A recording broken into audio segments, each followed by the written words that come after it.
Le village de Saint-Martin était niché paisiblement dans la vallée, une tapisserie de rues pavées et de fenêtres fleuries. Ses habitants, connus pour leur chaleur et leur générosité, vivaient dans une ignorance heureuse de la vipère qui se trouvait parmi eux. Elle s'appelait Céleste, et sa beauté était aussi radieuse que le soleil du matin. Nouvelle à Saint-Martin, elle possédait pourtant un don étrange pour charmer, ses paroles aussi douces que les gâteaux au miel qu'elle distribuait souvent aux enfants du village. Mais sous la surface de son sourire captivant se cachait un cœur aussi noir que le charbon. Céleste se nourrissait de la discorde. Elle se délectait à murmurer des demi-vérités empoisonnées, soigneusement conçues pour semer la suspicion et la méfiance parmi les villageois.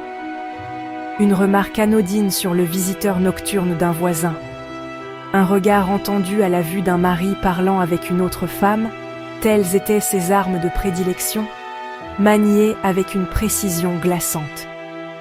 Les villageois, aveuglés par sa beauté et désarmés par son charme, restaient inconscients de sa vraie nature. Ils absorbaient volontiers son venin, leurs cœurs se retournant lentement les uns contre les autres. Et Céleste, l'architecte de leur malheur, observait de l'ombre, un sourire cruel aux lèvres.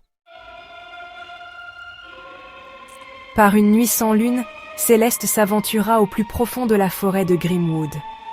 Les villageois craignaient la forêt, murmurant des histoires de silhouettes sombres et d'entités malveillantes. Mais Céleste, le cœur intrépide et froid, se sentait étrangement attirée par son silence inquiétant.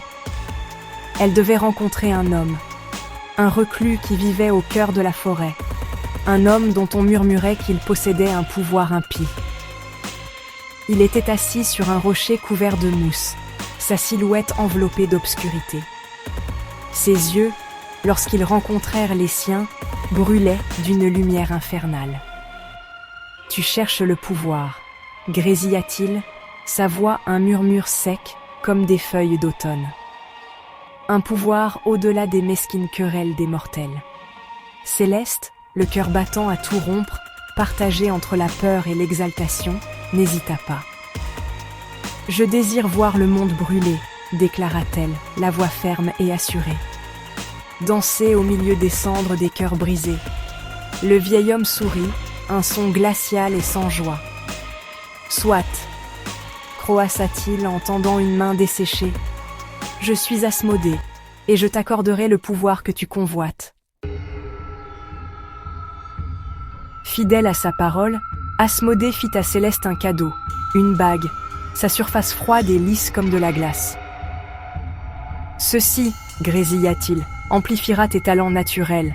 Tes paroles deviendront irrésistibles, indéniables. » Céleste accepta le cadeau avec une gracieuse révérence. Ses yeux, maintenant brillants d'une lumière surnaturelle, reflétaient les profondeurs de son ambition. Elle retourna à Saint-Martin, le cœur embrasé de mauvaises intentions. Sa cible, le lien apparemment indéfectible entre Thomas, le forgeron, et sa femme bien-aimée, Isabelle. Sous le couvert d'une amicale sollicitude, Céleste commença à tisser sa toile de mensonges. À Thomas, elle insinua le prétendu mécontentement d'Isabelle, son désir d'une vie au-delà des limites de leur petit village. À Isabelle, elle suggéra l'agitation croissante de Thomas, son admiration pour la fille d'un certain marchand de la ville voisine. Ces paroles, imprégnées du pouvoir de la bague d'Asmodée, se frayèrent un chemin dans le cœur du couple. Ils commencèrent à douter, à s'interroger, à voir des ombres là où il n'y en avait jamais eu auparavant.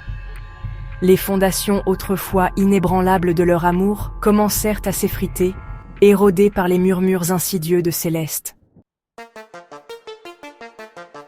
Section 4. Le dévoilement. Avec une vitesse terrifiante, les graines de doute que Céleste avait si soigneusement semées se transformèrent en un épais buisson de suspicion et de méfiance. Des disputes éclatèrent entre Thomas et Isabelle, leur foyer autrefois harmonieux devenant un champ de bataille d'accusations amères. Céleste, feignant l'inquiétude, attisa les flammes, offrant des conseils soigneusement formulés pour isoler davantage le couple. Elle plaça de fausses lettres d'amour dans l'atelier de Thomas, des lettres remplies de désirs et de regrets, signées du nom de la fille du marchand. Elle s'assura qu'Isabelle les découvrirait, le cœur brisé par chaque mot inventé. Les villageois, témoins de la descente du couple dans le désespoir, hochèrent la tête tristement, blâmant la supposée infidélité de Thomas. Pourtant, alors même que Céleste se délectait de son œuvre, une lueur de malaise commença à l'agiter. Le pouvoir qu'elle exerçait, la facilité avec laquelle elle pouvait manipuler son entourage, c'était enivrant, addictif. Mais en regardant la dévastation se dérouler à Saint-Martin, une réalisation glaçante se fit jour. Elle était devenue quelque chose de monstrueux, quelque chose de bien plus terrifiant qu'elle ne l'avait jamais imaginé. Section 5. Une nouvelle cible.